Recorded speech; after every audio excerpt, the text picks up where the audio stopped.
Hello, and welcome to the Iron Lung experience. Basically, this is two-part. This is a big two-parter. So we've got the gameplay, and then we've got the film review. If you want to watch the gameplay, then you can head to here. If you watch the film review, I've got both a non-spoiler and spoiler version. You can just go to either of these times. I'm basically just completely brand new to this. I don't know what Iron Lung is about when I play the game.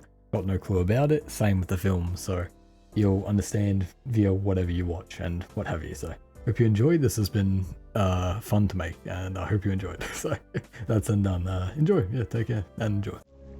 Hello, and welcome to Iron Lung. So Iron Lung's film has just come out, or it's been out for a day or two. I'm going to watch it in like 12 hours. I'm gonna sleep, and then I'm basically getting up and watching it. So I'm quite excited for it. I'm quite curious as well, because I don't know anything about Iron Lung. And so, I should find out what the hell is good about Iron Lung. I've psyched myself up like mad for this. I feel like what I'm expecting is different. I expect like some kind of psychological horror thing going on. I don't know if that's essentially going to be the case. But there's only one way to find out, isn't there? And that's playing the damn thing. So let's go. This game, okay, decades ago, every known star and habitable planet vanished, leaving only those who were on space stations or starships. This event became known as the Quiet Rapture, and it broke my shoulder. With supplies dwindling and infrastructure crumbling, survivors are searching for any trace of natural resources in a universe of barren moons, lit by the ghost light of vanished stars. One such moon holds a strange anomaly, an ocean of blood. You are a convict tasked with exploring this anomaly. In a makeshift submarine nicknamed the Iron Lung, it is not designed for this depth, so you'll be welded inside and the forward window will be closed. There was no time for training. If successful, you earn your freedom. Alright. I presume the Iron Lung is based on the actual concept of an Iron Lung. The things that barely keep you alive. Cruising depth in roughly 40 seconds. Stand by.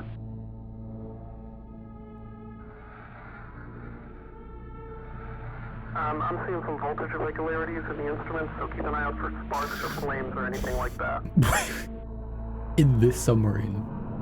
Dude, if anything goes off, I'm just gonna go completely. Maximum depth. The hull's feeling it, but it's still holding strong.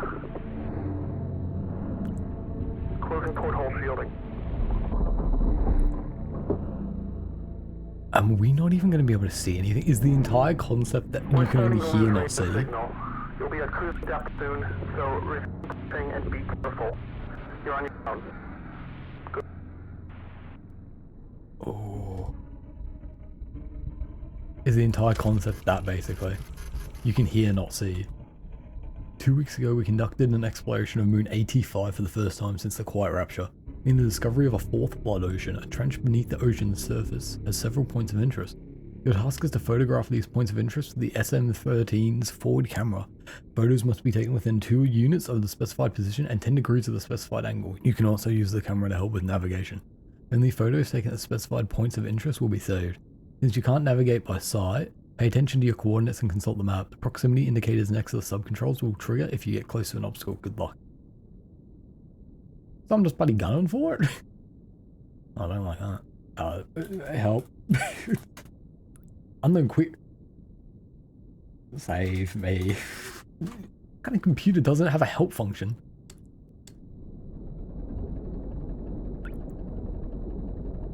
I mean, let's get going. So is the entire concept of this game basically what you can only hear, not perceive kind of thing? So you're left to your own machinations to worry. That's incredibly creepy, so. Are we getting anywhere? Is that the camera? Oh, okay, that's what that is. Oh no, I've just realized. Oh no, we're gonna take a picture or something, aren't we? Pay attention to coordinates and consult the map. Where the hell am I? Oh, okay. Okay, so... Oh gosh, okay. So we're at about 200 X and Y. So we're about here. So we want to head... This is X, right? Oh, it actually tells you. Oh, angle, okay. So we've got X, Y, and angle, okay. We're going, oh, that's actually really handy, just so that you don't get confused. We're at 186, so we need to up X. Oh, gotcha. So we probably want to turn a bit like that. Stop. There's an object there. Okay. Let's turn a little. Go this way. Listen, I just don't want to turn around and see something here, okay? You know, this is close enough. Oh, we're gonna see something on the camera. How the heck? Oh god, I'm terrified. I psyched myself out so much. 322, 186. Okay, we're just about to get there, I'd say. 322. We need to like go straight up a little. God, imagine this hunk of a thing just moving. 186, okay. We need angle of 33, don't we? Angle of 33, please. There we go. Picture? Is that... Okay, not a pretty picture. Alright, off we go next. 378 by 263. I can't believe how psyched out I am. To be fair, I usually like stream Mario games and that. Saving progress. Don't save my progress. I mean, save my progress, but don't save my progress. You know, buddy. I don't like it. I don't think anything's gonna get in. Like, I don't feel like this game's gonna do like any kind of cheap jump scares. But I don't like it either way. Oh, is it gonna... Oh, okay. I have the impression as well that it's gonna be really like chill for the most part until we get to a certain point. And it's gonna slowly build. Like, I see this being an entire, like, massive slow burn kind of thing. Which is nice when it's a film. I'm not bloody playing it then. But I'm stuck in this bloody place. I'm living in this world. Hello, next pretty picture. It just looks like something that was here. Something lived here. Something died here. I guess, do we just want to do like a swoop motion or do we want to go straight up? I mean, we're kind of at the same height already, so we might as well just go across. Oh, piss, okay. On second thought, we're not going to go across, we're going to go up and around.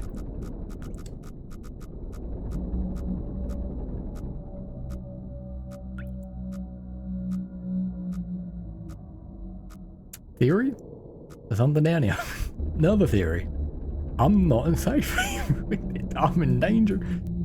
God, imagine living in this scenario. I mean, it's the quiet rapture, I believe it was called, is terrifying in the first place. Imagine planets and that and stars and that just decide to zap off and just gone.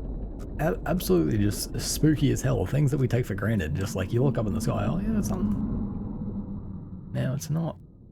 And yet, the worst part of it is somehow I'm stuck in a goddamn iron death. Or, you know, an iron lung. I presume the entire point is because iron lungs are an old thing that were built to keep people alive for Oxygen notification.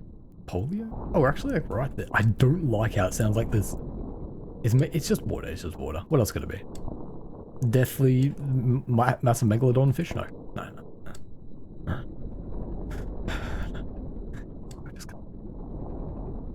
259. I psyched myself out too much, man. I would be hopping into this like, yeah, let's play, but no, it's bloody 1 in the morning and decided, yeah, let's play this bloody game. 259, 296 now.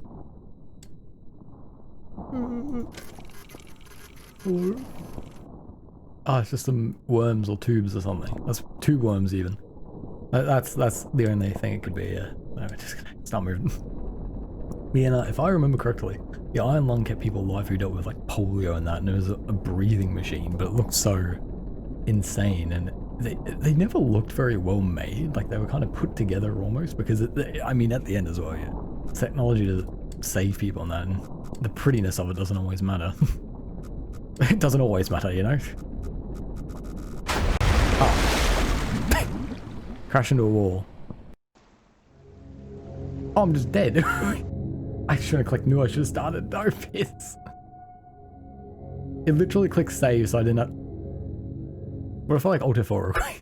I hate this game. I don't like it anymore. I didn't realize that I would insta die. I thought that I would be able to squeeze through. I wasn't aware of the not squeezy nature that we have. Oh wait, did it actually save? Oh, legend of a game. Even though I already clicked new game, it saved me anyway. Thank you. Thank you for saving this dickhead who doesn't know what he's doing. Maybe we just go straight up and left. It might be easier than trying to do diagonal. But anyway, the iron line. It's the thing that I keep getting interrupted by. Yeah, so it kept people alive. I believe it was polio, but it could have been a different disease or what have you. But it was just, it was such a, like if you look at one of them, they're not, oh god, okay, so we're stuck in this position here. not the prettiest things. And they're kind of creepy in nature, and I feel like that's the direction that we've gone with here. We're kind of trapped in a thing that's keeping us alive. Oh, come on, man. Where am I? How the hell did I get surrounded? What angle did I put myself at? God, this is actually going to become a rage game, not a horror game. What kind of spot did I find that had 3 angles all locked into? Is this like detail? This isn't detailing like rocks or something, is it?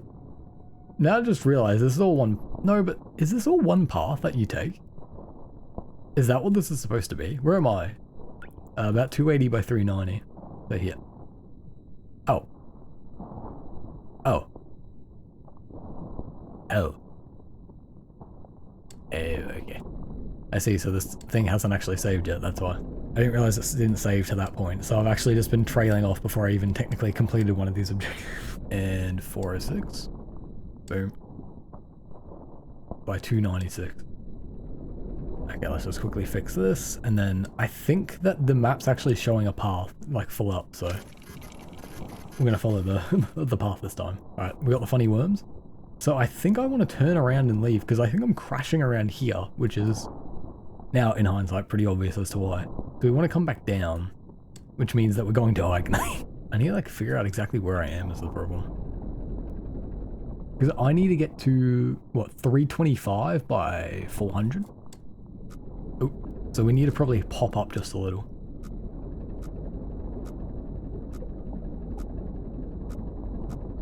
No, why? Is it because it's this tiny little thing?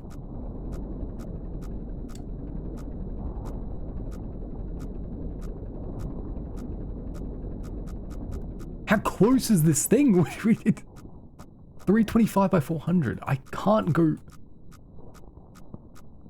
Oh no, actually I'm going the wrong way. Yeah, because this is why. Crap, I'm going. It's 400 by 325. Alright, down. Are you kidding me? Toughest game ever, man. Where was I? I'm presuming the map is telling me where to go. It's like showing me the way. 400, 325, 325. Oh, how the hell am I? 325 is why. How am I going down and somehow? What? Oh, it's because I'm reversed. So I'm actually I'm going backwards. Oh, just turn to 0 there. 325. Why is it saying my progress now? I must be hitting checkpoints at some point. Oh, for Christ's sake. I need to get to 3. Oh my god, not this bloody cesspool. I'm outie, bro. Okay, so we're here now. So in this predicament. So what we're gonna do, we're gonna go down. No, piss off. Nope, you're doing it. Why are you being a prick? Stop it. Y is 325. X is 400. But that's fine, because 325, we just need to get to this area, and then we can go straight through. Yeah, okay, cool. Full speed ahead, baby. It seems like a tight fit, so we're going to be a bit careful. But I haven't crashed into anything. Take a little bit of a turn. We're going to try and slowly make our way around. I think we've avoided it. That must have been like a small little rock. Nothing problematic. Nope, piss off. How am I going to crash into that? It's up above me. How close am I to the next thing? 560 by 277. Okay, we got a while to go. Oh, we're actually making good pace. We'll be there like near bang on. Okay, I think we made it. No. Oh my god. This is the real horror of this game, trying to bloody navigate this thing. I was talking before about how scary it would be to be in this predicament. Hey, stop that. Hey, stop that. Hey, stop that. Hey, stop that. How do I fix? There we go, fixed it. How do I, can I like plug it up? Fix. No, I'm just losing oxygen now, right? What are you gonna fix? How do I can't like turn anything. Trust me, I'm trying. Don't give me a prompt. I guess we just keep working. Oh god, it's gonna become like overstimulating or something, isn't it? It's gonna try and like freak me out. I don't get freaked out. I never get freaked out. I'm not freaked out at all. Is that a whale or music? That was my next guess. Now, imagine being trapped in this thing. As I was saying, you can't just do that. Okay, we're fine. Oh, was that something moving? The rock. It wasn't just a random rock. It was something. Something we'd have no conceptualization about it. Okay, now we're just dipping straight down to 277. As I was saying, imagine, I feel like if I touched this thing, I would get like 17 new diseases. Like, the thing is not built well. That is made very apparent. To be fair, our character's a prisoner. Depends on what he did. If he like stole bread or something, then, you know, I guess he has to live like this. This is how life be. The hell is that? I feel like I'm seeing like parts of like a deceased thing, like body parts. Some kind of like dead animal, dead fish, big fish, giant fish, humongous. What the hell was that? No one knocking on the outside. I don't take answers. Also, I'm pissing myself. Flipping around. I can also just go forward, but I like setting to a nice 0 before I feel like I'm gonna get like overwhelmed with noise and that. It's gonna start just making a ton of noise. I hate that so much. I don't want to deal with like steam blaring out and all that. Saving progress. It's like it's like such a great thing to see, but also a terrifying thing. Because I'm like, why are you saving my progress? You're not like saving because I'm gonna like die, right? You're saving because we're besties. We're cool. Oh my god, 197. I bloody took off. Come on. Yes. No. Yes. No. Oh, gotcha. 613 by 197. Just as was asked. How the hell do we get a map for this place, man? Alright, next. Ooh. Photograph the complete skeleton, not a whale. Well, there goes my theory. So what's the, oh god. So we want to get to about, what? 275 by 750? So X is 750, and then we want 275 on the Y. So we actually probably want to go a bit more like this, so we can get a bit more of a diagonal shot upwards. Yeah, so Einlung, the movie, I'm very curious about it. I know it has the Guinness World Record for most blood, or fake blood. No, most human blood. They took a lot of blood from people. If there's been a blood epidemic, it's because they were taking it from people. But I know that the film has that, and so I'm very curious, because I don't think it's like going to be a gory film or something. This is my intentions as well going before this. Because I don't know exactly what to expect. I've seen the trailer, but I don't know exactly what I'm going to deal with when I actually get into the theater and start watching. So we want to be at 750 or 275, so we actually probably want to dip down a little. We're going to turn a little and go a bit more like this. I'm very curious what the film's trying to achieve, considering the film, to my understanding, is also about double the length of this game. So they're adding new things, that or they're making this an incredible slow burn. I feel like I'm playing Subnautica, where you don't know what to expect, and there's a ton of just noises playing, and you expect it to be like, oh, it's a cute, it's just something off in the distance. It won't be, or it's a cute little fish, and then suddenly like the face muncher 9000 shows up and just starts eating you through here. God, I'm gonna have to come back through this, man. Oh god, okay, hold on. Get a bit nice. There you go. Verse. Just put her in verse. We're fine. We're fine. So how the hell am I? Wait, where am I? So I'm 755 by 263. So, oh god. So I'm like right here. I'm at 263. Do I need to like dip down a little? No, I need to go. It feels like I need to go up. I don't know. How the hell do I avoid this? Or is this map just a guideline and you don't actually need to follow it properly? And it's just get to the location. I'm going to go up a little and see. Let's find out. Oh god, okay. Let's drop down a little then. Let's see what happens if we just drop down a little. Get away from all the chaos. Okay, that's fine. That seems fine. So what we'll do is we'll turn a little and we'll start going this way again. Nope. What if we go up a little? We're going to run straight into the exact same scenario, aren't we?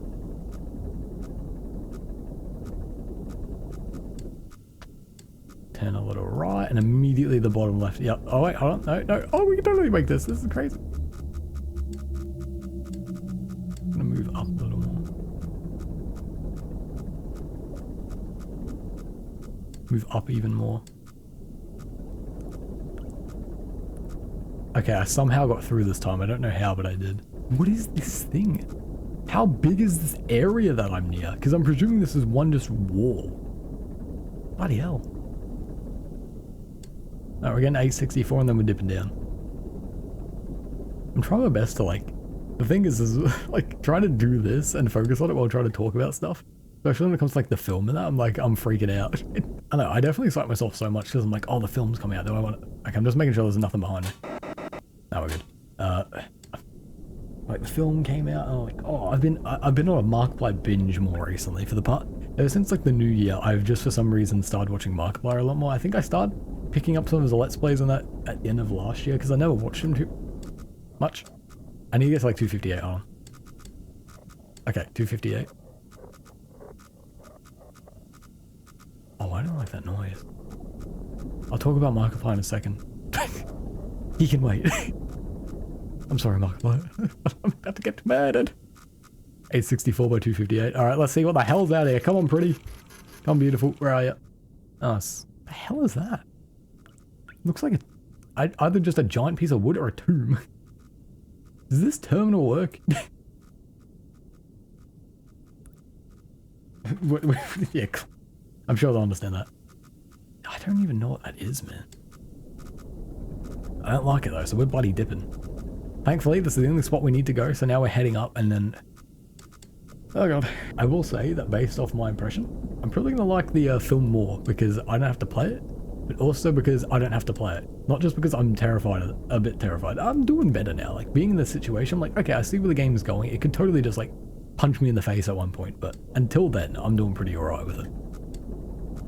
But my main thing is just, this isn't the most intriguing thing. I like what it's trying to do.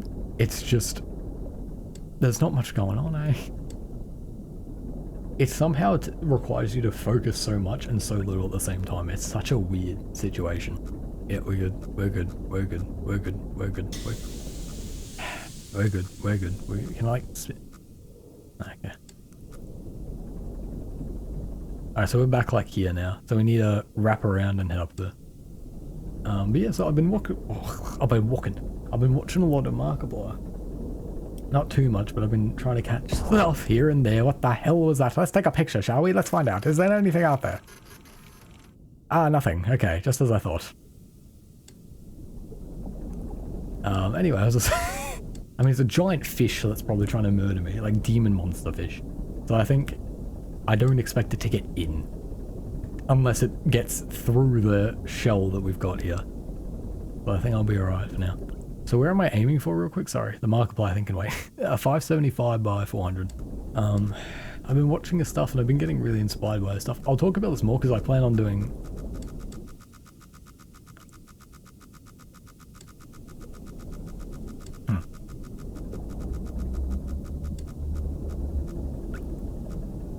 God, I'm never going to finish anything I say. I'm planning on doing a bit of a review. I'll talk about my thoughts on this game once I finish it. And then I want to do a review of Iron Lung after I see it. It probably won't be immediate, but I'll write my thoughts down and then record it a little bit later. And then do a comparison, what my thoughts are, if Markiplier succeeded in accomplishing to basically remake the game, which I'm sure he will. And seemingly expand upon it, because I'm so curious what he saw in this game. I can see what, like, I can see the fun in it. I can see the like, terrifying... Is that blood? Oh, we're in the blood ocean, it's probably not. But I can see, like, the terrifying machinations, and it's a classic thing of letting, basically, the player figure out what's out there. Because if you know it's like a funny squid, then you might not be as terrified. But to others, it could be terrifying. But if you don't ever give away what it is until probably the final picture or two, then people are left wondering what the hell is after me, or what's down here with me. And I'm presuming that he loves the way in which this game executes it. He also seems to me attempting a bottle episode, kind of like bottle film. Because to be fair, there's not much happening in this, so I can see it really just being like a one place the whole time. And to, like, I presume he's going to be the only like human in it. There'll be a voice, I'm sure, because you got to do the the voice intro on that. But I'm just so curious to see how this is replicated. 63.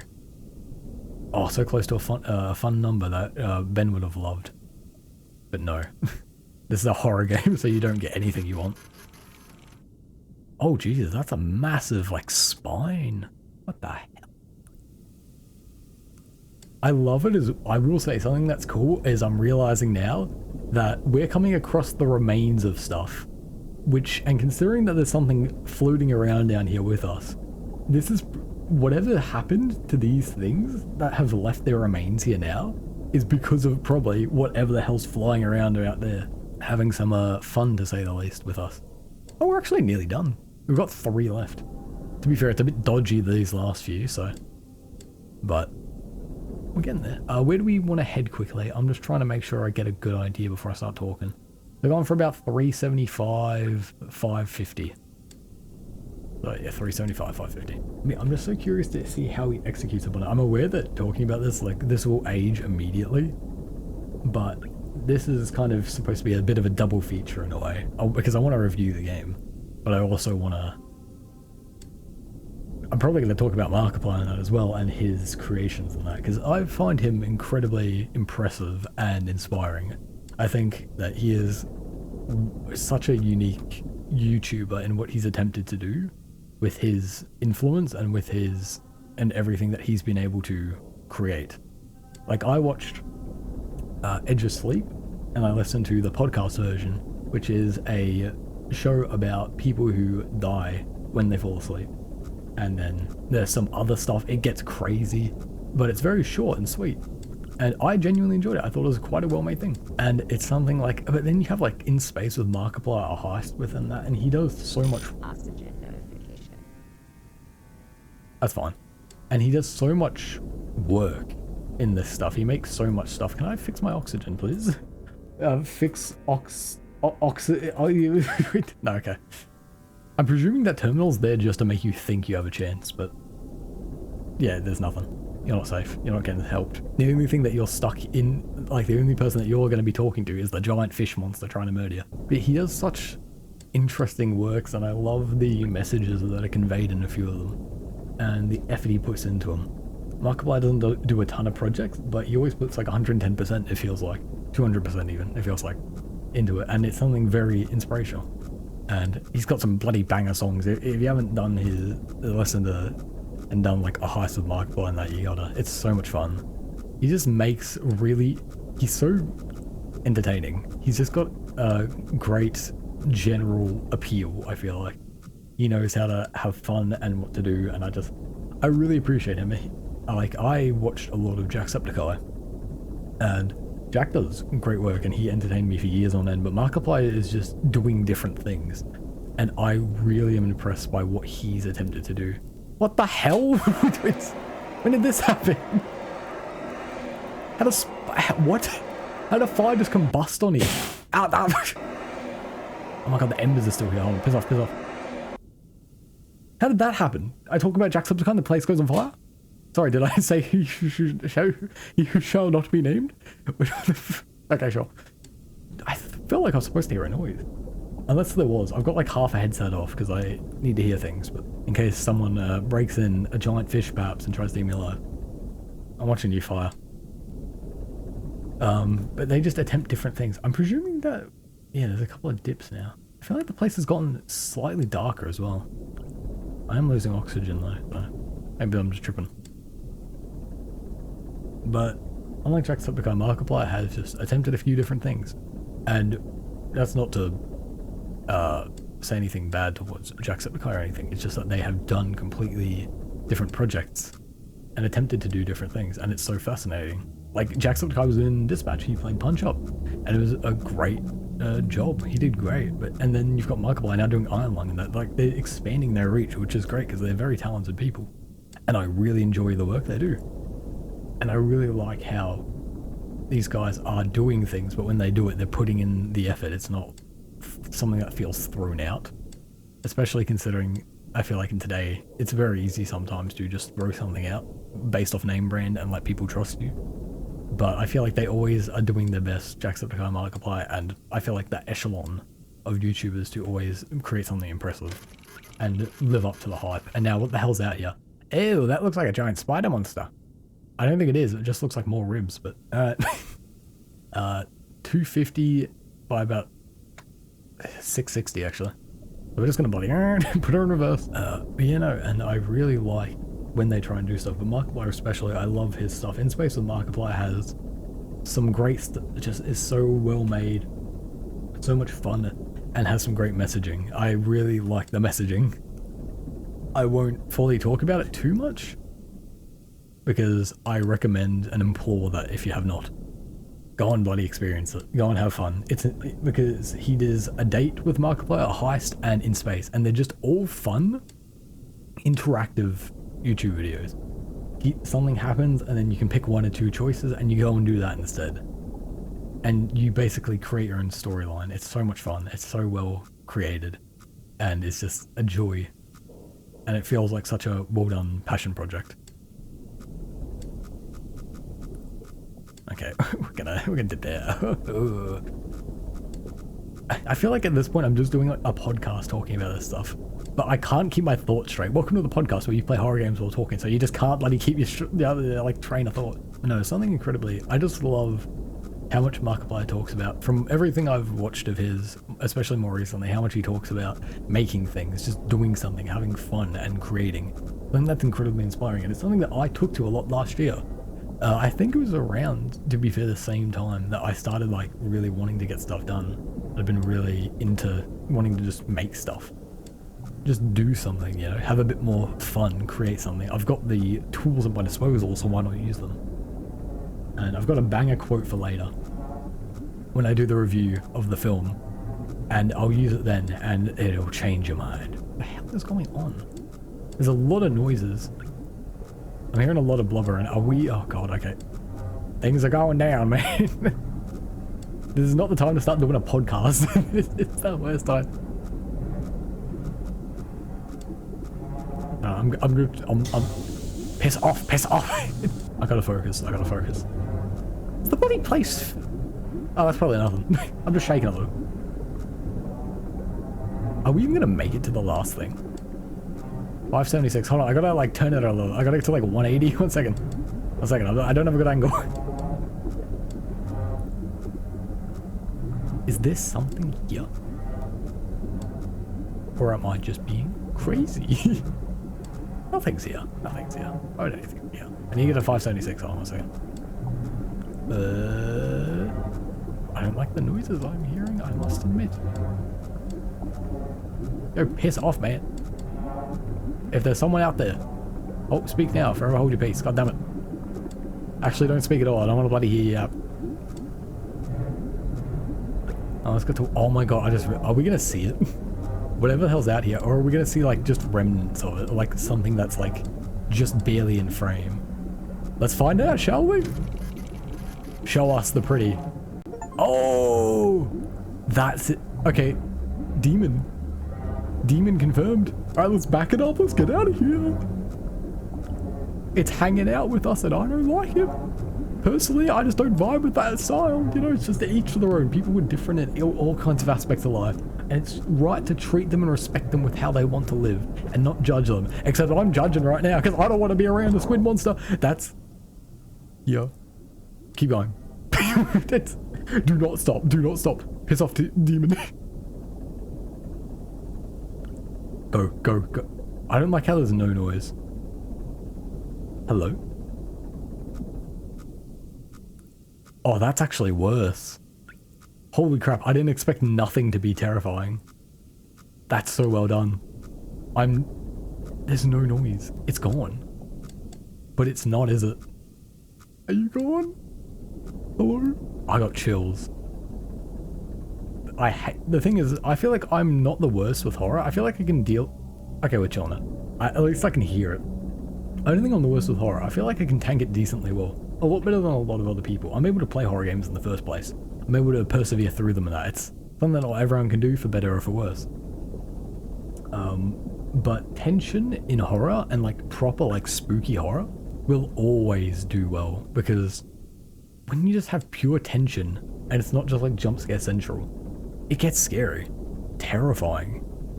Because imagine this happening in real life. You're told to do a job, you go to do it, and you know there's something out here with you, and it's capable of just destroying you. There's no way this thing can't just sneeze and probably break the entire thing in two.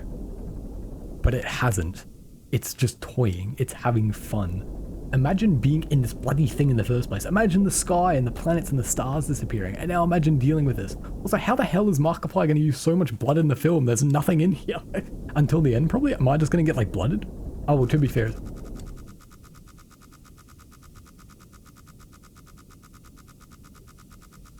Sorry. I'll turn. I'm just going to go this way. Are you going to piss off? Hello? Hello? Screw off, man. Fine, I'm turning around. I'm leaving, damn.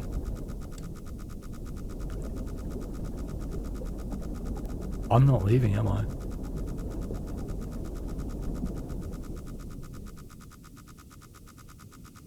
What? Oh, screw it. You know what? Face me. No, we're not doing this. If I'm going down trying to take you out, buddy. Come here. Let's go! Come here. I'm running straight into you. You're going down. I fear nothing no more, my friend. The only thing to fear is fear itself, and I've lost that fear. So therefore, I have no fear left in my body. I got no fear left in my bones. I'm going straight for you. Or you just... Oh. Okay, go. I can see. Did I get it? I think I crashed into something that time. Dude, that was scary. I didn't realize. I was like, oh, I'm just near something. And then I realized as I was going, like, oh, I'm not near something. Something's near me. Alright, well. We're at 700, so let's just keep going. I'm presuming that the entire point is that you're just basically stuck dealing with the thing like right in front of you the whole time, and you ought to be like extra careful. But I mean, I gotta go. I gotta go. Yeah, you don't scare me. No, I'm not scared. No, it doesn't bother me. No, piss off. Ploff. You think I fear you? I fear nothing. Oh, actually, I'm gonna turn on. Where the hell am I? 700, yeah. I want to be at 700, yeah. Okay, gotta be a little bit more steady. Do not crash into the giant demon. He is just vibing. We don't mess with the vibing demon. You don't mess with vibing demons. They vibe for a reason. Alright. That's fine. So that's actually just scripted. I wasn't sure if it was for a while, but it clearly is. Yeah, that's good. I don't need to worry then. God, I love that. The entire time you've been trying to avoid crashing into something, and now you have this going every second, freaking you out. I was there before. I probably. I didn't. Hey, bud. I realized the valves have stopped. I don't know if that's because I died, but either way, I'll welcome it. Don't need to worry about the valves. So it's just this to worry about, the blood and the demon. That's cool. I'm presuming I take the final picture and that's the end of me. Because I don't think, like, crazy fan theory coming out here right now, FNAF style, I don't think I'm making it. I ain't got a good feeling. For one reason or another, I just don't have a good feeling. I wonder if we'll see it at the end through this front hatch or not, as well. Where am I right now? I need to get to 775. Yep, and then I need to go to 675. I was wondering how this was going to go. I've just realized the blood's getting higher. Oh, she's getting higher. It's going higher. Alright. I have one job to do. I have one job left on this planet, and it is complete my mission.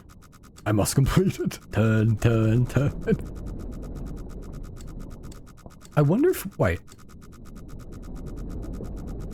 Real quick. I might drown here, but I'm so curious.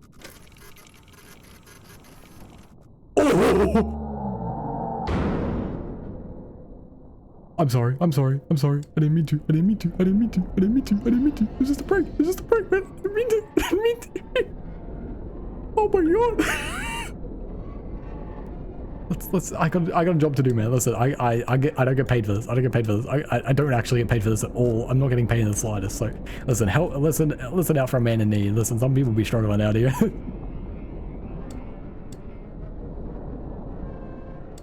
That was the worst thing I could have done. Oh yeah, great idea. Funny. Piss off the demon. Oh god. No, I need to get to 828.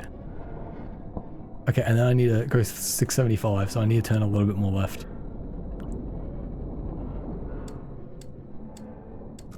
Okay. 295. Come on, come kill me. This is the end.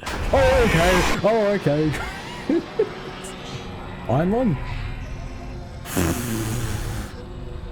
Game by David Sizmarki. Well done. I hate you, but well done.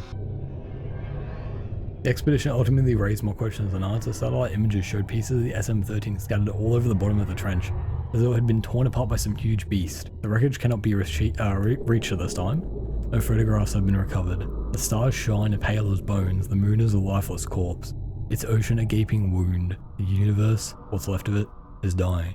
But somewhere in the void, there must be hope. It seems like a Star Wars crawl. Cue the title card. Okay. Achievement. Beyond the Veil. I did it. I finished the game. I can't wait to see like New Game Plus. Run it back, baby. Okay. So immediate thoughts on this game. I see why this was spooky. I really liked it. I think the entire point of it being a bit more monotonous at the start and just dealing with the usual like here we go is to build you up until things start to freak out more. Like that last third is so good.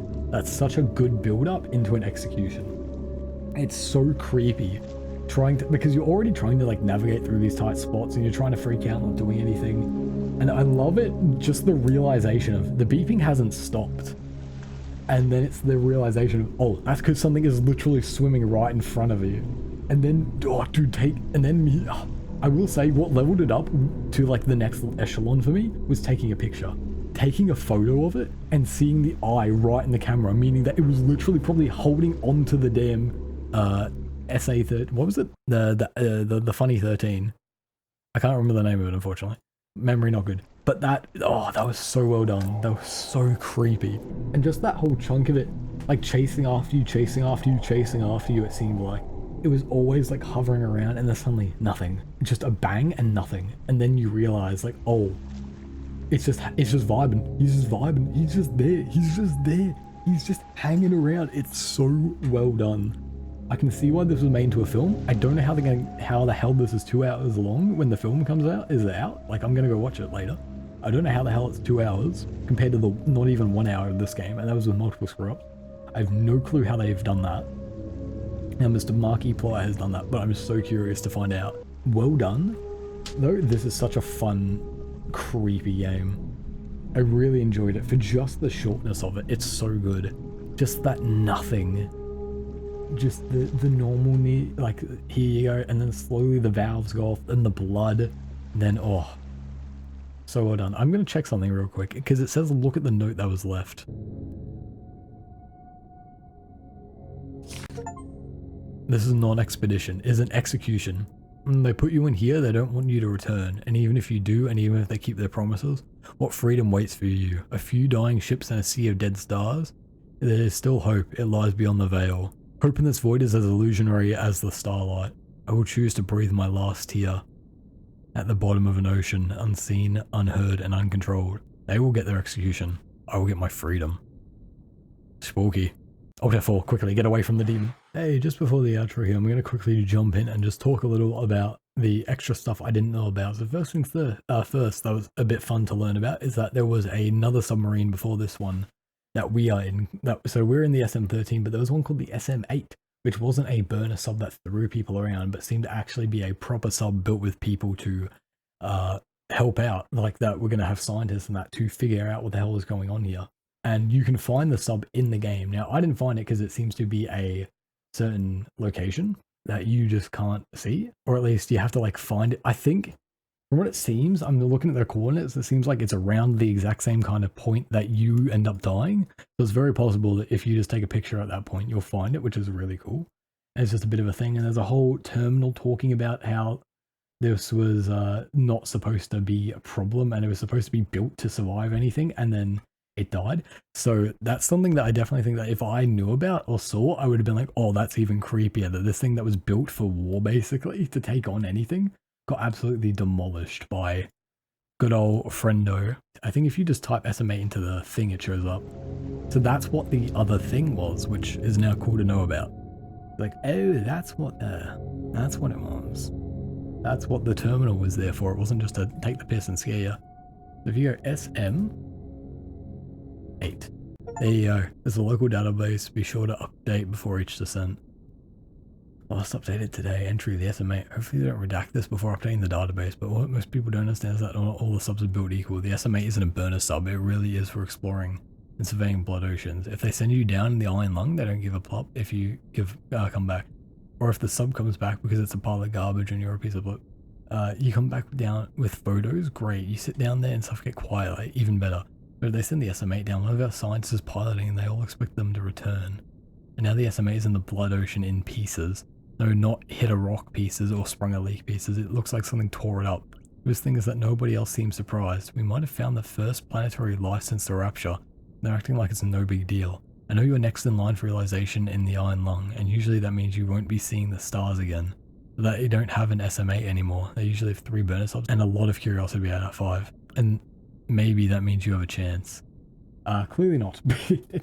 That's cool though. So that's a point that I didn't even think about, is that so they have not yet to encounter any life, and the first life they encounter is that bloody thing, the monster, which seems to not even have a name aside from the monster, which is also great. I love when they do like a fear of the unknown kind of thing, where you kind of just have to live in its world instead of it living in yours kind of thing.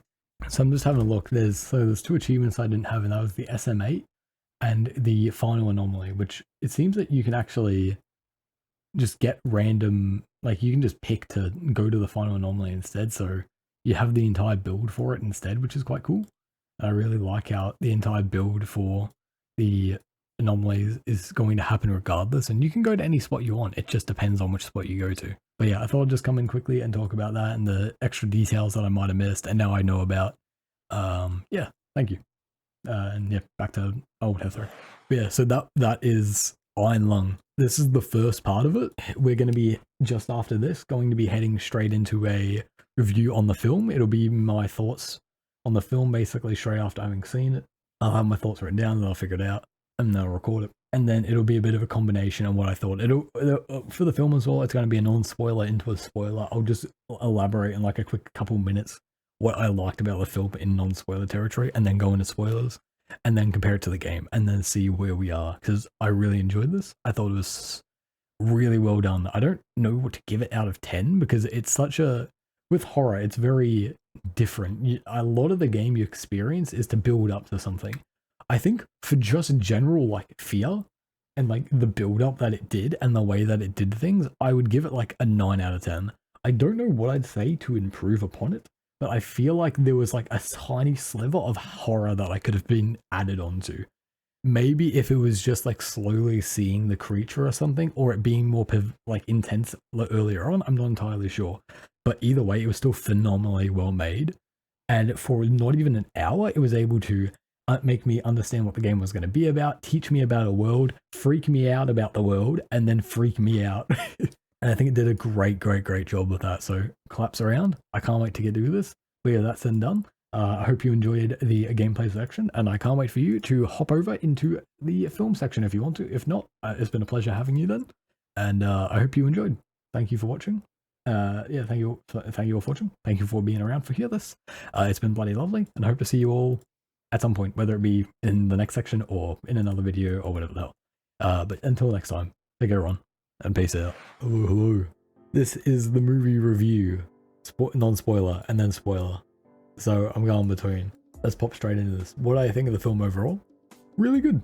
I genuinely enjoyed it. I think that It was a really creepy yet fun time, and I'm glad that I went and watched it. I don't feel like I lost time, and I don't feel like it was a waste of time to do it. I'm going to detail a few things. This is a non-spoiler, so it's probably going to be a couple minutes just detailing what I liked.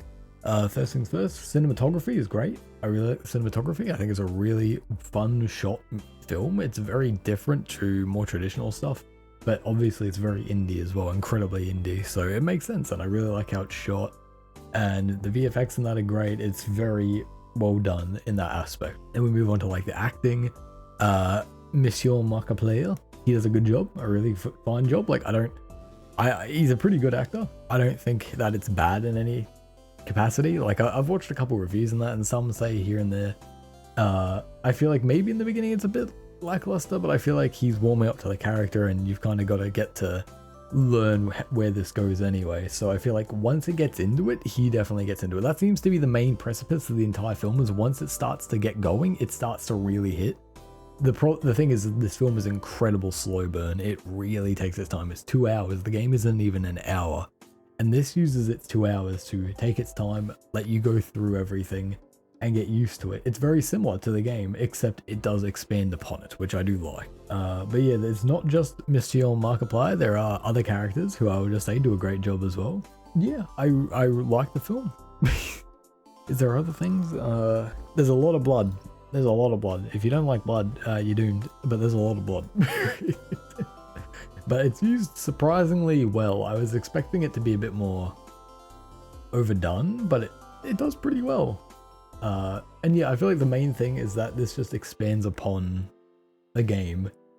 It changes some stuff, and it's not the same story as the game, which should be apparent. It has similarities, but it is not like a one-to-one recreation, nor is it its complete own thing. It tries to expand upon its own lore within the film while still having connections to the game, which is good. I think they went in the right direction with that. But you know, the game's made really, like, it's really well recreated. Like, the sub looks basically the exact same. They changed a couple of things just to make it look a bit better, but like genuinely, if you've looked at the game and then look at the film, like, it's near 1-to-1. It's really impressive, and I really like just the general vibe of it. It's like I said, incredible slow burn. So, and I can see why people aren't always going to like it, because if the horror and the general concept doesn't get you, then the whole film has failed, you know?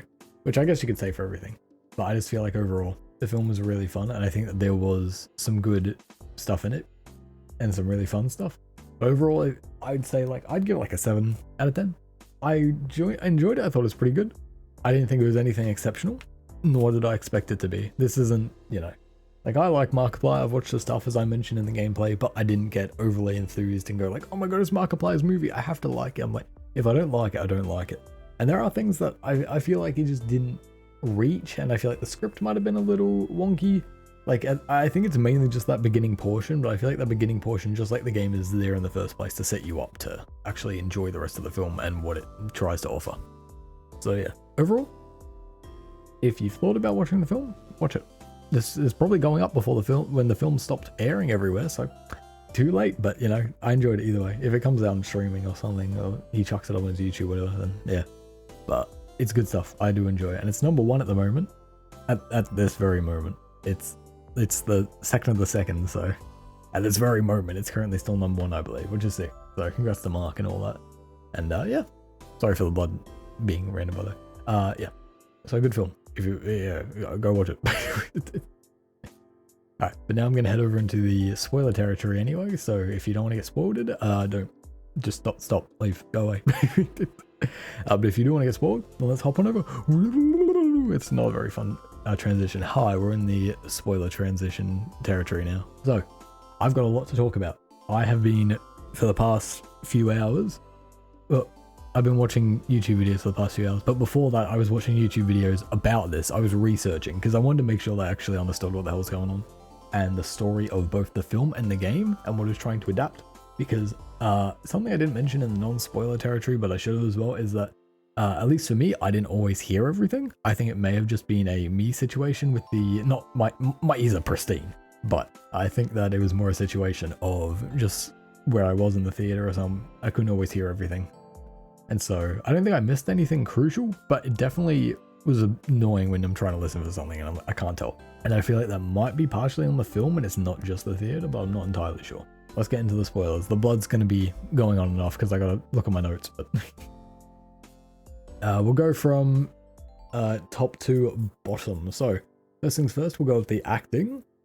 And then I will say, so first things first, we have Markiplier. I'm not going to do a full like overview of the film again. Like I'm not going to break down every single section. I'm going to talk about what I liked, but I'm probably going to end up breaking down the whole film anyway. So first things first, we've got Markiplier's character, Simon. He's our main character. And I'm going to get into it a little later, but basically he's our main guy. He's a convict who has been sent on the mission in the Iron Lung to go and retrieve and find out what the hell's going on this blood moon, AT5. And yeah, he does a good job acting. There's some insane scenes, especially later on when stuff starts to really break down and he starts freaking out. There's that line from the trailer. I can't remember the exact wording. It was something along the lines of, I just want to be free. Why is that so hard? It was lines like that. And it's really well delivered. I think that, like I said in the non-spoiler, I think along with the film itself, it really kicks into gear the longer it goes on. And that's how slow burns work. It's just the problem of you gotta deal with the slow burn in the first place. But I think that Mark did a pretty good job. I really enjoyed it. I know that from reviews, at least one review I watched, they talked about how it was tough to not see Markiplier. But in my eyes, I snapped off him immediately. I'm like, oh, that's not Markiplier, that's Simon. So yeah. But now I'm actually going to talk about who might be my favorite character in the film, Ava. So Ava is, if you watch the trailer, she's the person who is just straight up like got a burnt scar eye looking thing. She looks a bit nasty, a bit scary, but she is the voice on the radio. When you have the voice on the radio in the game, it's just some dude who talks and then you never hear him again. In the film, she is a recurring character who shows up and repeatedly tries to talk to Simon as things go on. And I thought that the voice acting on her end was exceptional. She did such a good job, especially in the final section where basically what happens is, I'm starting to wonder if I should actually just break down everything. Okay, you know what? We're going to do a quick rundown of the whole film. Basically. Okay, so first things first, we have Simon. Simon, he's been naughty. He's been a criminal. Basically what happened, he lived in a place called Eden, which was away from the COI, which is basically the conglomerate of all the other space stations and people that are around and living. Why is there two separate places and Eden's on its own little sanctuary, and then the rest of the places are a conglomeration? Well, that's because of this thing called the Quiet Rapture, where basically, in an instant, seemingly, just everything disappeared. The stars and planets, everything and everyone that wasn't in orbit in some kind of space station or what have you is gone. And there's just no life left, basically, aside from those who were on those space stations in the first place. And so, over time, this place called Eden formed on its own and became seemingly a bit of a cult thing based off the Garden of Eden, it seems, which there is a lot of ties to the Bible and the concept of the rapture, and which I believe comes from Christianity and Bible and that. So, that's going to be something to talk about. But, yeah, so our main character, Simon, comes from there, and then you have the COI, which is this crew.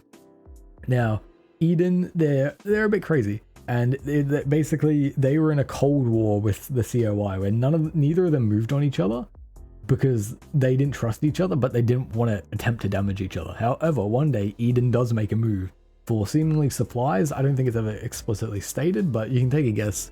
With the world, with most people having disappeared and they're in space, they need supplies. So they jump a place called Filament Station, which is where Eden and the children of Eden, which I believe is what they call themselves, all like go like, yo, we got to get some stuff. We're going to try and rob some stuff. But after what I believe was a 9-day battle, the place blew up and like seemingly 1,000-ish, a ton of people died basically, including all of Simon's, like a lot of Simon's family. Some of them may have run away, but overall Simon is left alone, along with possibly a couple other of the children of Eden, but they're moved apart.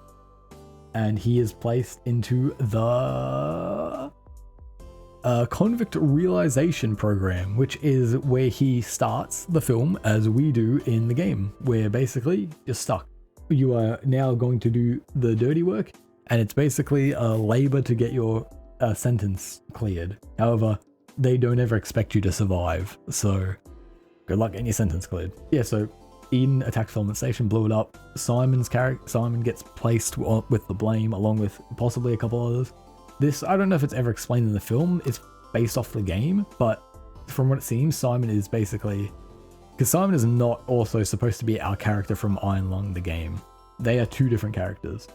Not just the concept of Simon gets more detail, and he is just a more detailed version of the main character. Simon is a different character with the Filament Station stuff and that. He is just like clearly, explicitly not the same character. Yeah, and so he's placed into the program and he has to go and deal with the Iron Lung stuff. So he gets dropped down in a cool opening sequence. You see all the blood gushing and you see the Iron Lung begin to drop down and suddenly, psh, he's in.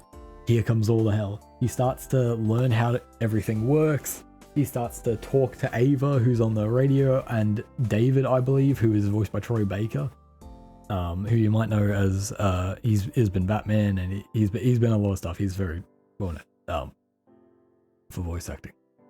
And yeah, so they end up talking to him over the radio, and stuff happens. Basically, Simon gets thrown around.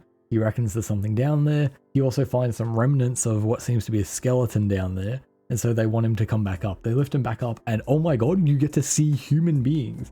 It's not just a voice on the radio, like in the game, and then nothing else. There's actual people. You get to full on see them. They clean the windshield, they talk to him, and at one point you get to see Mr. Jacksepticeye, he literally is called Jack in this film, and he's working on the welding. And Markiplier's character, Simon, he gets really annoyed because they want to send him back down, and obviously, he's just been dropped into a blood ocean. He's been welded shut inside of a submarine called the Iron Lung, and he's been thrown around by what seems to be a giant fish, or something alive, which shouldn't be possible considering when the Quiet Rapture happened, everything on planets was supposed to be dead and gone, literally, like full on gone.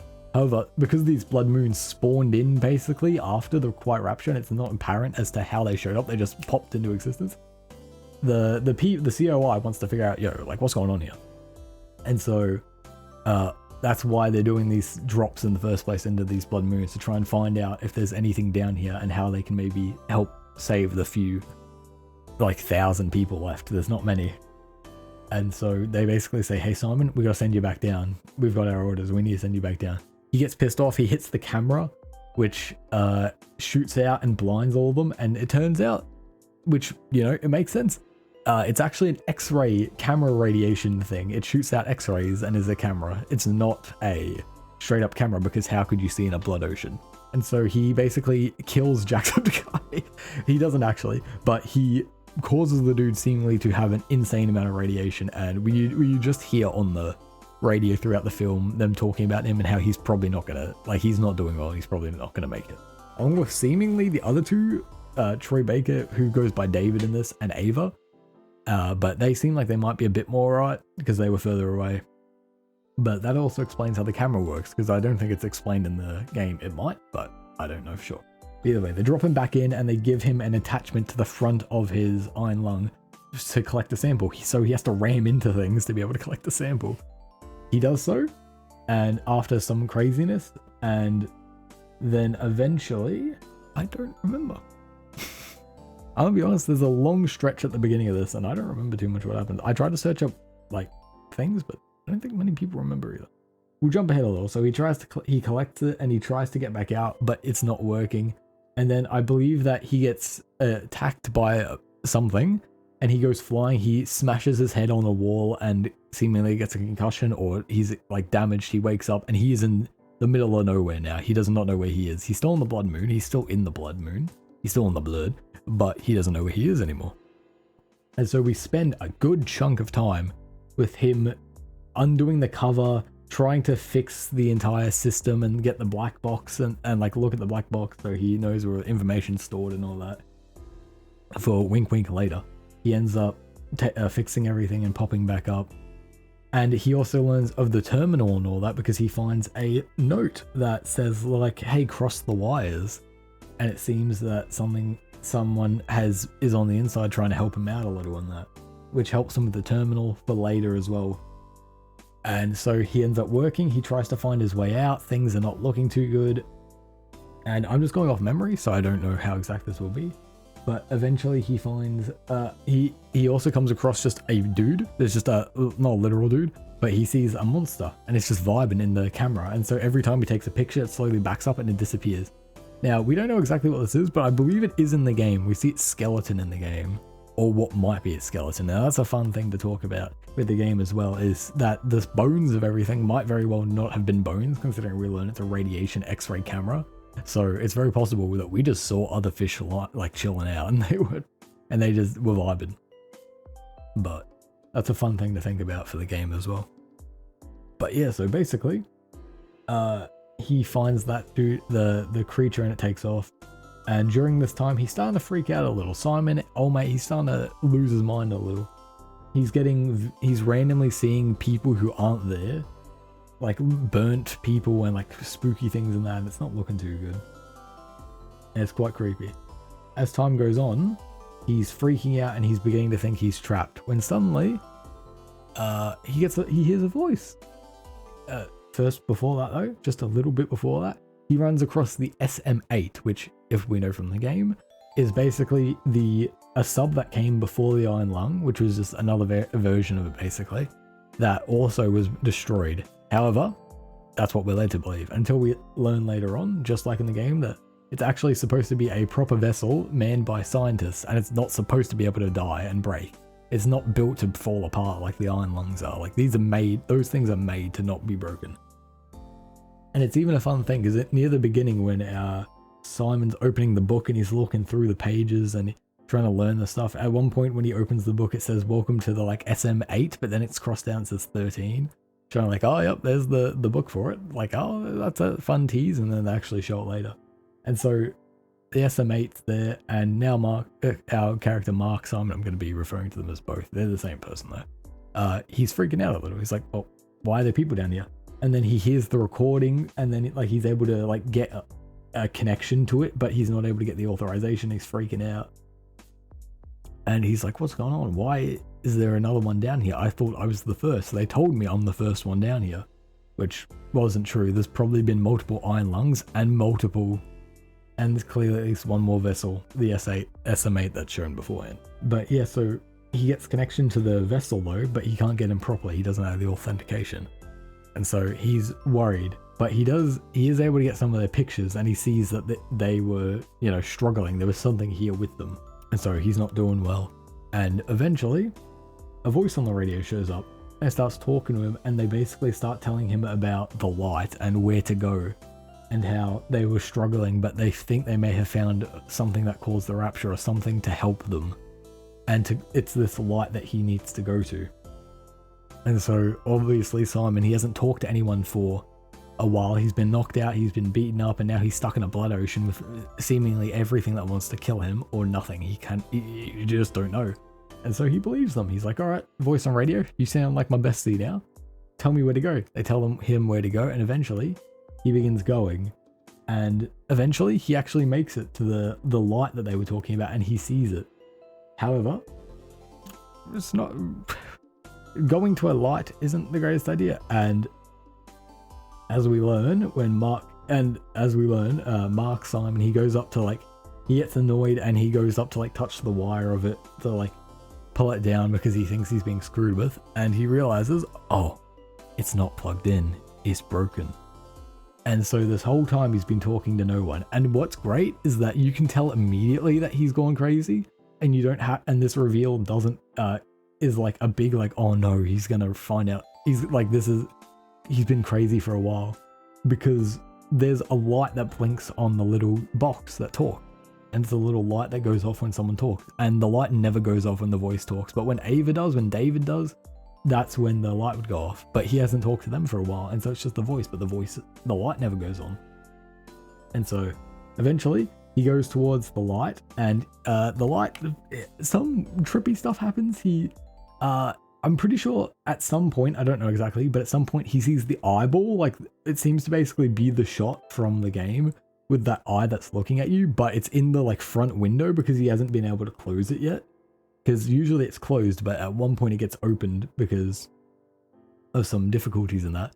So he ends up having to close it again, but you get to see the eye, and there's a crack, and slowly the place is falling apart. There's blood. Randomly a fire just shows up, so it's quite like the game. But he goes into the light and he just rises from the ocean of blood, and he like looks over and there's just this red storm. Everything's spooky and there's stuff going on, and like he starts to be like dragged under or something, and then suddenly he wakes up and it's Ava. She's talking to him. She's like, yo, what's up, man? Wake up, come on, man. Yo, wake up. And so he wakes up, he thinks it's not her, he goes to touch the wire, it's plugged in. So it's possible, we don't know how long, but I think it's to deal with isolation as well, which shows how much the Simon's already lost it. Because they point out as well that he's been gone for days. He has been out for days and he shouldn't have been. There's not enough oxygen to hold him, but for some reason he's still alive. And this could be a multitude of reasons. I think that perhaps it has to do with how the main monster, or the monster in this story, seems to be a bit more otherworldly. Not just in the idea of it's like a big fish, but like this thing is not from our world kind of thing. Like this is its own like creature with its own power. It is just terrifying. It has its own capabilities, but beyond you. And it's something that's really fun and is creepy as hell. Like the monster is just the way that they build it up and make it way more creepy. And that seems way more like, oh yeah, no, this thing is just Cthulhian, like Lovecraftian, like it is a god. Or based on the theories and that I've seen and how it seems to relate to the rapture and Christianity in the Bible more and more, seems like it might actually be the devil. Straight up, it might just be the devil. We don't, like, it's an idea. It's not confirmed, but to be fair, from what I've actually listened to, and that it seems to be quite well done. But it seems that might have kept him alive. We aren't entirely sure, unless it was actually. But the only other thing I can think of is that it was screwing with him, and it was basically just playing with his mind and making him think these things. Though, and like the voice in that, though, we still don't know how the hell he survived without the oxygen for days. That's not made apparent. But just to be clear, it seems that the voice started showing up after he found the SM8. So Ava's like, yo, what's up? We can't get you, but can you do something for us? Because he tells her, like, yo, I don't want to die down here, like, please. And they're like, nope, we can't help you. We've been given orders, we can't help you. And then he tells them about the SM8, and she's like, well, Ava's like, what? You have the SM8? And so he's like, yeah. And David, he's like, no, don't. But like, she's like, no, I will help you, Simon. I will get you free. I will give you your freedom if you can get me that, like the box and the info that has on it. And so Simon treks all the way back. He wasn't too far, I don't think, because there's a point in which the visions and that and the craziness that started with the voice and that seemed to, you know, take over, and he wasn't fully there anymore. But he ends up making it back, and she tells him the code. Ava tells him the code to actually get into the machine and to unlock it, and he's able to get the info, and you basically hear about people who struggle to die, and they say that they have found something. So it seems that to a degree that like the light thing might actually be real, and he either encountered it, or the monster, the devil, whatever you want to call it, was basically like going like, yo, this is pretty sick, you should come over here. But either way, you basically hear the last words of that, the crew, the captain and like their assistant in the SM8, and then we see like that they're not alive, they did. And so eventually he gets the info, good old Simon does, and Ava has at that point decided like, yo, meet me in half an hour, you've got the info, I want you to go and grab that info and then bring it to me, and we'll meet up at this coordinate. He goes to meet up with her, and you start to hear her, and she's screaming, and she's like, dude, you need to get that out, you need to be free. You start to wonder, and Simon eventually is able to hit the camera, and you realize that there's another sub, seemingly possibly another iron lung or something, or it could be a more built version, we aren't entirely sure, it didn't look very clear. But it seems to be straight up stuck in something, and then it looks like that something is gigantic. And at that point it's like, oh, they ran straight into the beast, the dragon, the devil, the monster. And so like Ava's freaking out, and you hear her screaming, and suddenly she's dead, she's gone. We don't see her die, but like she's dead.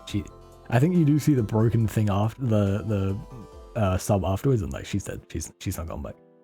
And so obviously now Simon's like, well crap, I gotta go. but the place begins to fill up with blood. The monster's like, yo, well, you're trying to screw with me now. Like, I found your friend, I'm gonna kill you now. And so it starts banging on the place, and slowly the place starts filling up with blood. And at one point, just like I mentioned before, the black box and starting to restart the power in that to the sub when he first woke up.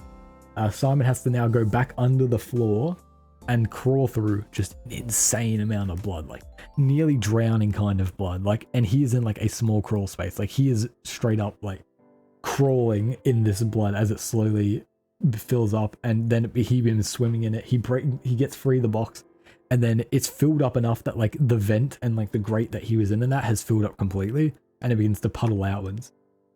But thankfully Simon survives. He's not dead just yet, and he gives a little life raft to there's like a little life jacket thing that he gives, that he used the flashlight earlier. It had like a thing on it that like used water, and you could use it as a flashlight. Along with it had one built into the side, and you could use the life jacket as well. And he gives the little black box like info thing on, and he tucks it in and gets it all comfy. And basically, then he gets it all comfy, and then the sub just keeps filling with blood. Eventually, I think as well, the monster begins just straight up talking to him. Like, it's clearly been in his head for a while because the voices was not real.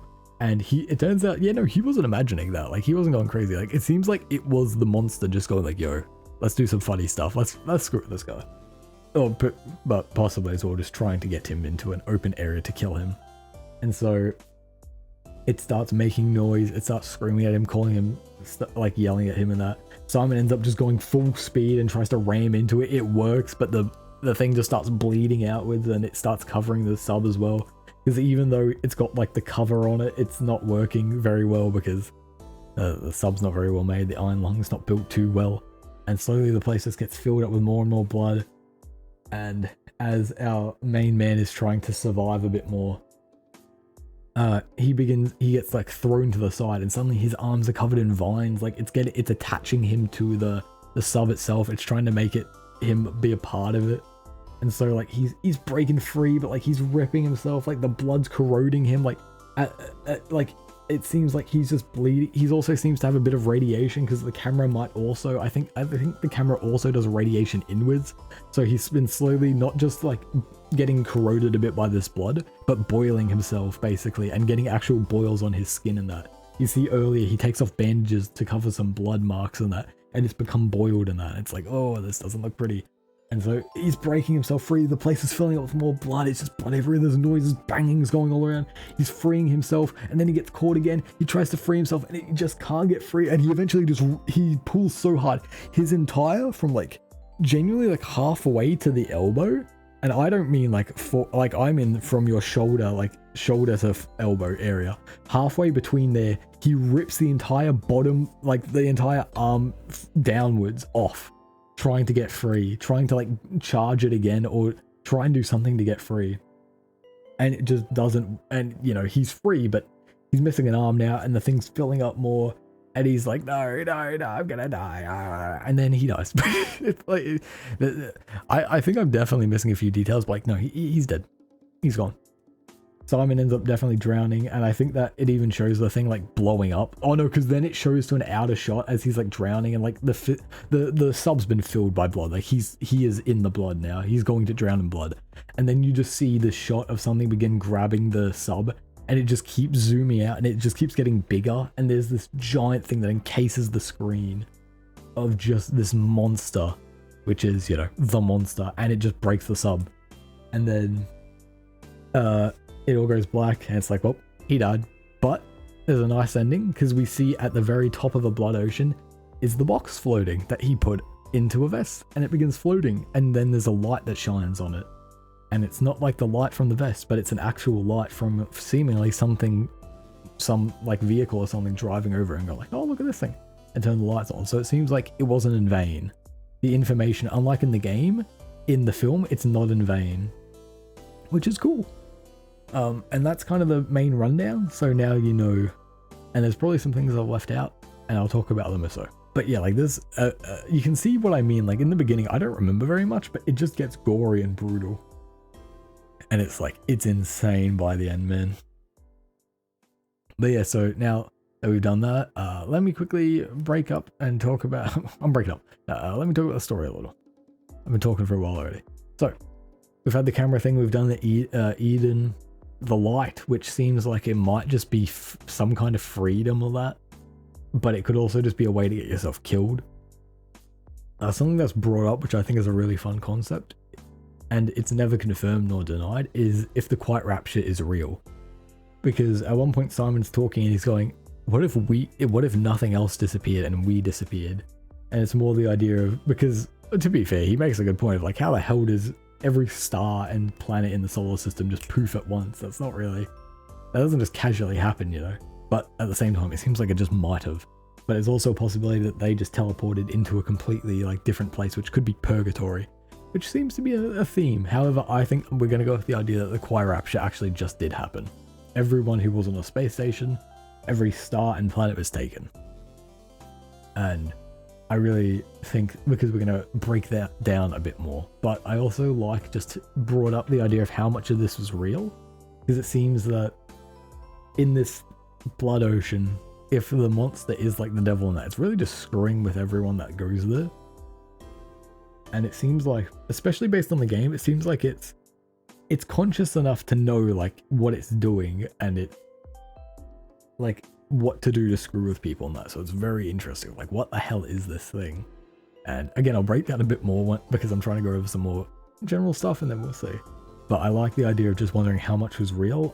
Because it seems like once the voice on the radio shows up, until like 15, 20 minutes later when he actually wakes up again, Simon, seems like it's all just fake. He just talks and talks and talks to this voice that isn't real. A fun reveal about that as well as to how he learns the radio isn't actually the voice, isn't actually a real person, is because he's talking to this person and they're basically talking about stuff. And at one point as well, the reason why he goes to the light in the first place, Simon, is because the voice goes like, if you could give up everything for freedom, would you? And Simon says yes. And so they're like, yo, come to these coordinates, it'll be sick. Which seems like, and it seems to be based off this general idea of if this is purgatory, if this is like the rapture's actually happened, and it's basically the idea of, well, you've got to wait to die, and then that's when you'll be free, basically. That's your freedom. It's talked about in the game with the note that says like, I will die down here, this beyond the veil is my freedom. And you get an achievement at the end of the game called Beyond the Veil. So it seems like if this is purgatory in that, then death is basically the only escape. So take that, DBD. But yeah, and so I think it's a really fun concept with what they do with it and how it's basically like, yo, come to the light, it'll be sick. And then yeah, you kind of realize like, okay, this is why it's not real and this and that. It's like, oh, okay, I see. But yeah, there's also some flashbacks regarding to the younger Simon and just the seemingly family that he grew up with, the cultish kind of family that believed in the tree and how it would save them. I believe that there might have been a thing about how the tree was dying and it was like supposedly the last tree alive because they had it on a station or something, and it was like this is the last tree and it died or something, so they're like, well, let's go kill him. But I'm not entirely sure on that because again, I didn't hear very well during some of these sections and the lore heavy sections are noticeable. But yeah, I just want to talk about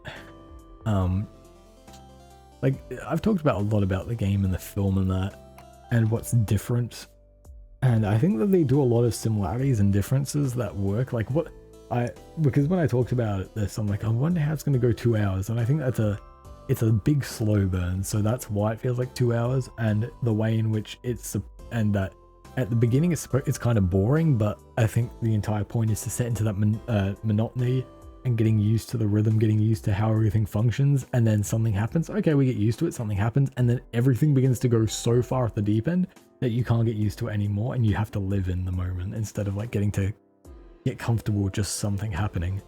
Markiplier did a stream earlier today talking about how he hit #1 on the thing, and he's been staying there for the weekend trying to beat like a Disney film or something, and it being a big thing considering it's, or like whatever film it was, but it's a popular, you know, company releasing a film and then publishing it versus #1 indie film literally released without a studio behind it, which is awesome. And I really like that. I think that that was it was so cool to hear about, and you know, congrats again to Mark. And there's a thing from like, there was a review from like H Bomber Guy, and it goes into detail about it and Mark, about the film, and Mark reads it and he's bloody crying a ton. It was very sweet. It was like happy tears. He wasn't like, oh, he's bullying me. It's like, oh, he's saying very nice things. And I really like it. And it was very sweet. And the reviews are really good. I'm just doing my own gobbing on, so I know this isn't the most in-depth thing. Like, it's very clear this is not scripted. But yeah. So, I thought there was something to talk about. I've got like points for what they did differently and similar. I would just say like the voice lines, there's some similar voice lines at the beginning, like word for word, which is fun if you know.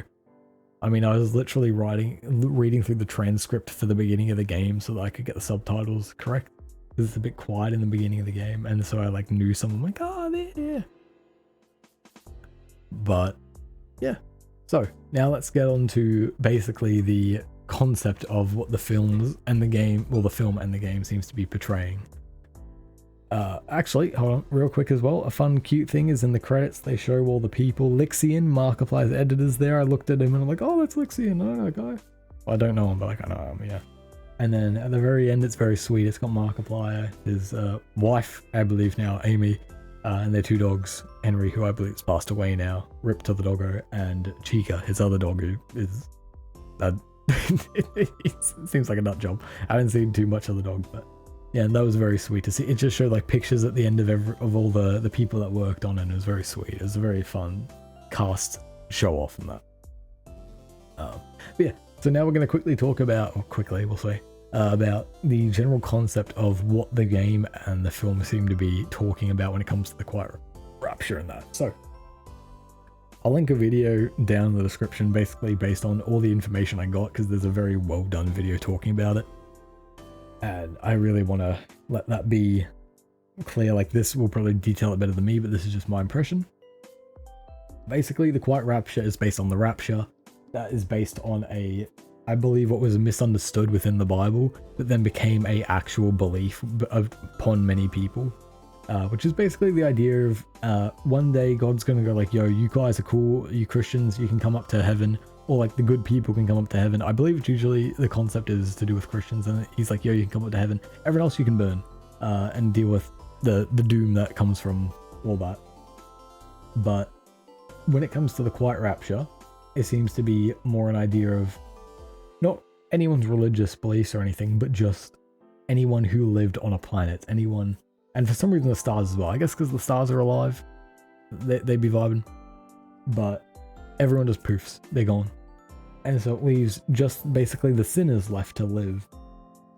And to be fair, it seems that some of these people aren't good, but I don't think that the entire concept was supposed to be that like these are the worst people left alive. To, you know, struggle and live in a world that's so doomed. But something that but you know, I think they're just supposed to be normal people, like generally normal people who were just in the wrong place at the wrong time when something just another otherworldly happened. And an important thing that seems to be the point is that the concept of beyond the veil, which we talked about a little bit earlier, about death basically being the only escape. It seems to be that it's literally a doomed world, like the doomed universe, where you can't get out without death. There's no freedom. You go to the Blood Oceans, there's 4 that have been brought up in the game. 2 of them they explored, which is the one that we go on, and another one which which had some info, but it didn't get much. And then, you know, this one, AT5, which has, you know, Death Incarnate just vibing, and then 2 other ones. But that's it. And what's interesting is that they weren't there, those moons weren't there until after the Quiet Rapture, and it's believed that the Blood Oceans are not just random blood, but people. That's people down there. That blood, that's all people. And so it's incredibly grim, you know, you're swimming through the blood of the people. Which makes sense why, like, the devilfish would be vibing on one of them. It's like, yeah, of course he would. But there's another name for the devilfish, the monster, as well, called the dragon, which is based off the ideas of how Satan is sometimes made to look like a dragon. And especially with the way that the beast is conveyed, how it looks more reptilian, the monster. It seems like it's supposed to be going more for that concept. I believe that it was said as well that the creator for the game is Christian, so it makes sense that they would be able to put these things into action, and that's a big reason why they came up with the idea. But it's just like, yeah, so it seems that the beast, the monster, is the devil. That's a big idea. And that, yeah, the blood is people, and basically you're sending yourself down there and stuck in some form of purgatory where death is the only escape. You're trapped. This is just life. You're screwed. Enjoy it. And I find that just so brutal. It seems like, yeah, the only way to get out is to die. And to die is, you know, seemingly to suffer through all this. For what reason? We don't really know. Is he even the devil? Is the devil fish even bad? Because it seems to be wanting to kill people to let them go or go into the light. So maybe it's just a fish who's the devil of this world or the devil to our people. I don't know. But it seems really cool. I really like the idea, and I really like how grim the world is and how otherworldly, like cosmic horror it is. It's so interesting, well done. But yeah, like I said, there is a YouTube video that details this a bit more. This is just a general synopsis because I don't want to talk about just lore, and that I'm it's like lore and my own thoughts. So if you want to learn about that, video in the description. Really well done. Details everything you ever need to know, and the references to it and what have you. So if there's anything I say wrong, I'm just going off what I remember, so that will correct me. But it'll also be a lot more detailed because that actually had more detail to it. But yeah, so what I think about Iron Lung with everything said and done, that's my spoiler review and kind of my lore breakdown as well on everything. Yeah, once again, I really like the film. I think that Markiplier has done an exceptional job with being an indie studio, and being able to make something of this caliber, of this nature, is incredibly impressive. And I think it's a big win for just indie films in general. I'm aware that a big thing is that Markiplier has an insane reach. You can't just make an indie film and get it put into thousands of theaters without some kind of distribution like deal, usually because of a distributor. And Markiplier is just on another level thanks to his following, and is possibly even a big reason why it's #1 currently. I'm very aware of that, but I think that it's deserved on Mark's end. He's done incredible work for so many years. In the gameplay portion of this, I talked about how inspired I am by what he does and how much work he puts into things. It's so incredibly impressive, and how he's always so committed and wanting to make stuff. In the stuff I watched today, he talked about, I believe it was during the stream, it was like a 26-minute stream that included the H-Bomber Guy review, in which Markiplier talked about it and read it and found out and talked about being #1 on the board and that, like, highest grossing films of the weekend and like the best performing. And something that was very cool that I realized and I, you know, took to heart was how he talked about how he really loved doing this, and he just wanted people to make stuff as well. It's a big reason for why he does it as well. It's not just to make stuff for himself, but to inspire others. And I mean, it works. Look what I'm doing. I'm sat here talking about the thing he made and being inspired by it to do something in the future. I don't think I'm ever going to be able to create something near the level. I don't think I'm going to hit like 30 million, 39 million subscribers anytime soon. But it's something to look at, and the mere idea is something that's presented that should be important. And I mean, I love a lot of his projects in general.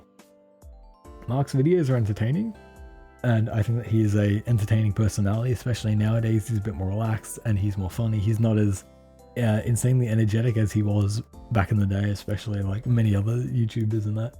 And I really enjoy what he does nowadays. But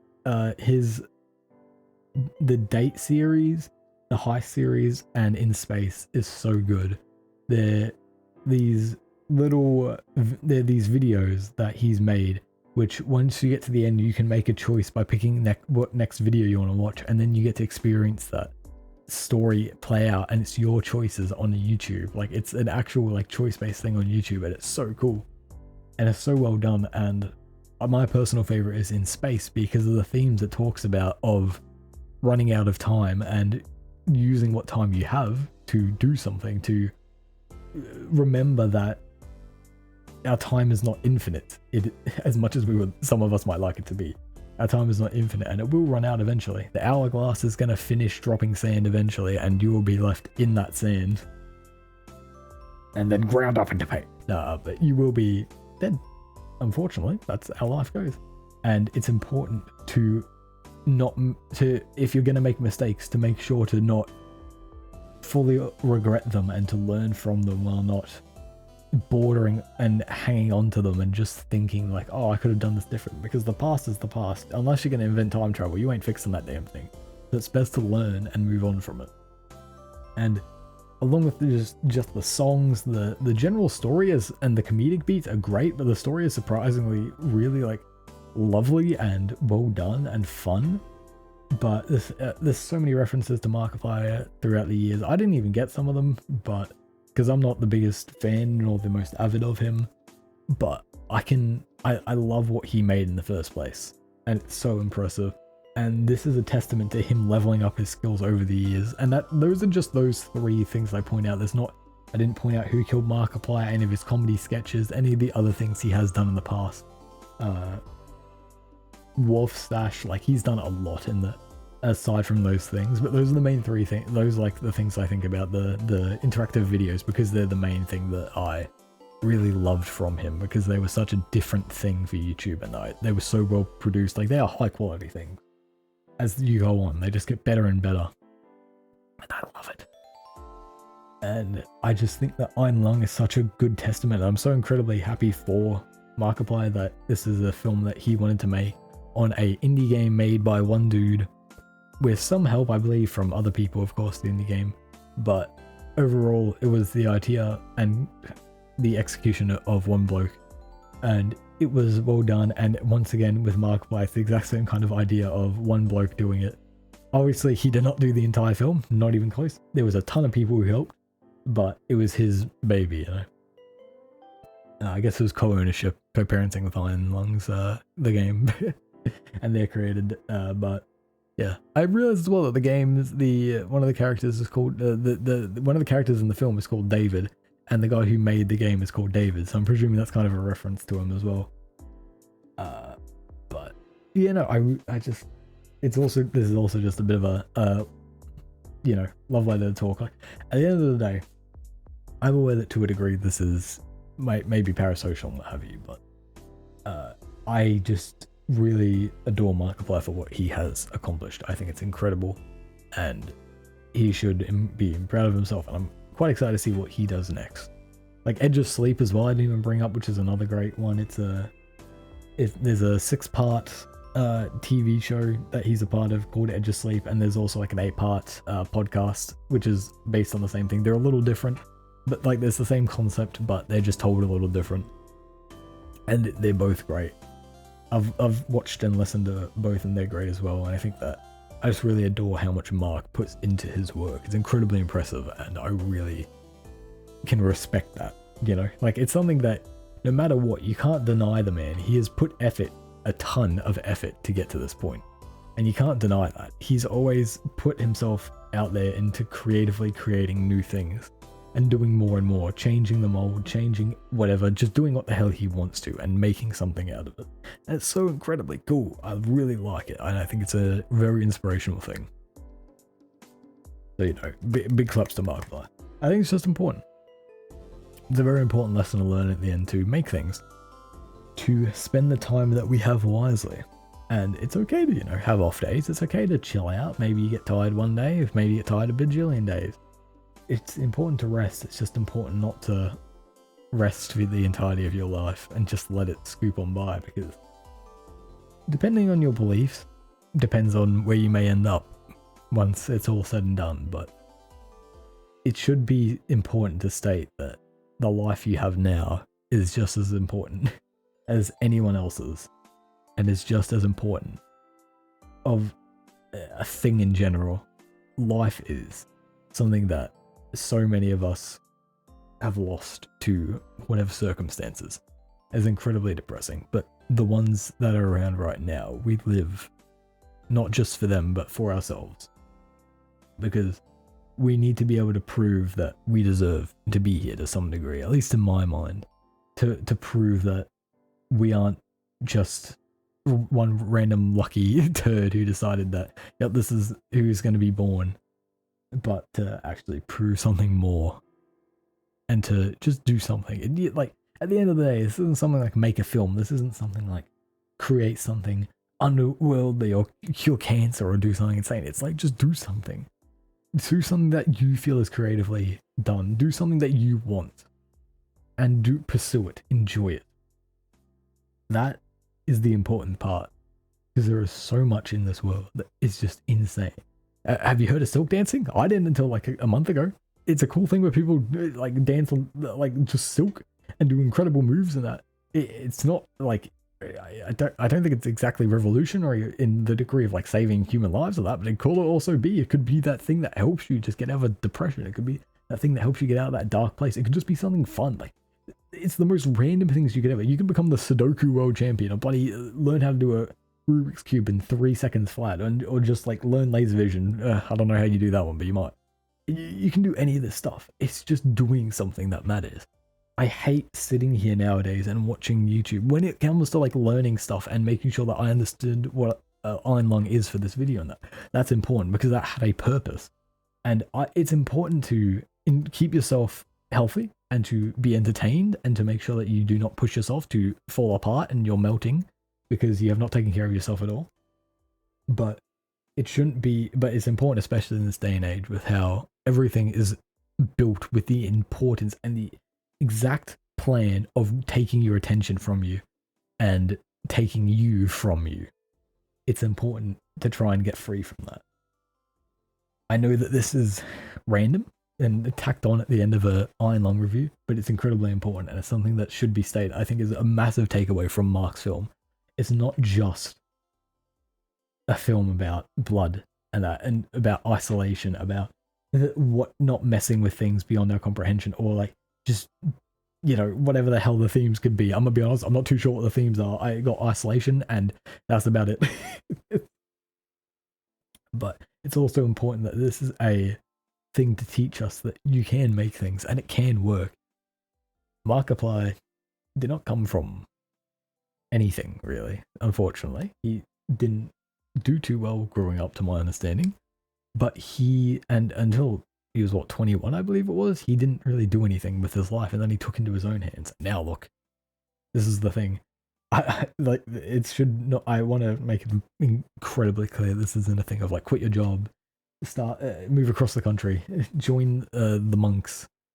I mean, you can do that, but that is up to you. But it's more just an idea of even just a small thing. You want to pick up that guitar and start playing it? Sure. You want to learn video editing? Sure. You want to just take some pictures, get a bit better with that. Look up a video on learning that stuff. Like, if you're going to be watching things, I think it's incredibly important as well to not just keep yourself entertained, but to keep yourself educated.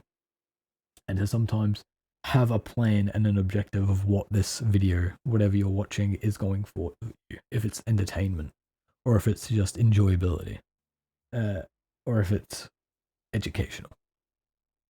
I think it's just incredibly important.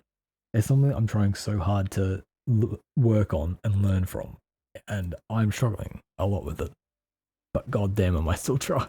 I'm still trying my best to learn and to become better, to create things, to have more fun. I'm trying, man, and I think that's what's important. And one day I'll be successful and be even more productive.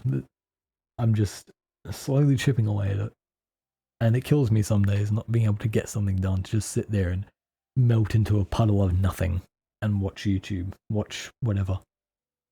But those days when I feel productive are some of the best days. I'm smiling, I'm happy, I feel like I'm on top of the world. And that is something to chase for. That is something you need. That is what everyone should strive for. Because it's important that in a world where everything seems to go tits up every day, it's important that that world has just you in it, that little bit brighter of a light. And if you can do something that you enjoy, you are guaranteed to brighten another light at some point. At some point you'll brighten another light, and that is so incredibly important. And it should not be understated enough how important that is. So do what you wanna, and keep this in mind. I know this is about Iron Lung, but this is not just a double feature about a film and a game. This is a feature about life as well. We're going for the triple. It's just, I didn't expect to go into a monologue, but goddamn, is it important?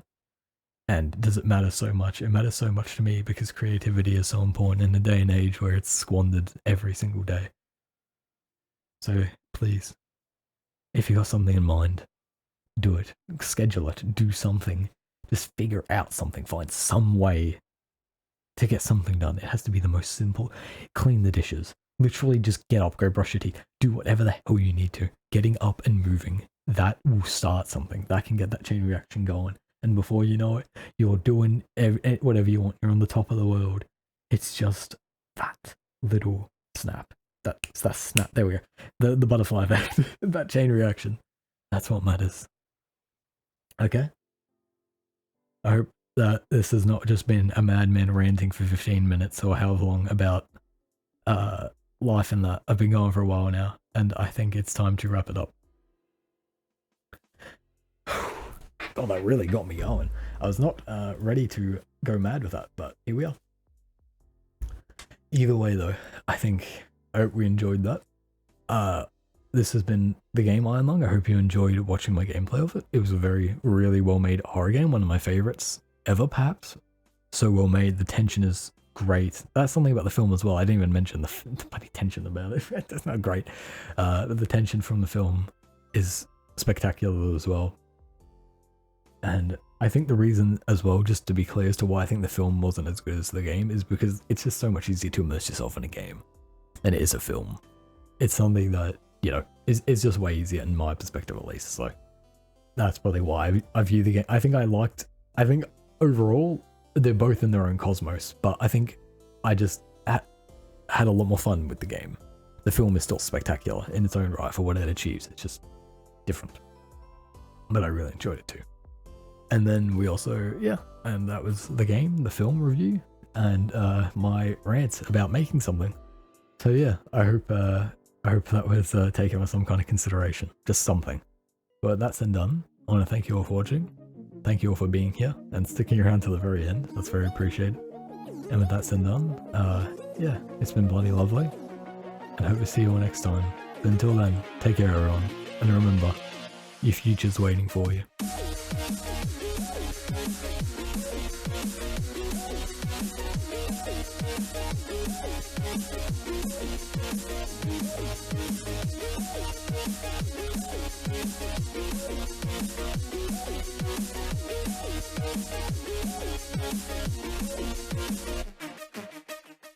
So this is the non-spoiler portion of Iron Lung. This is the movie review for the game now. What?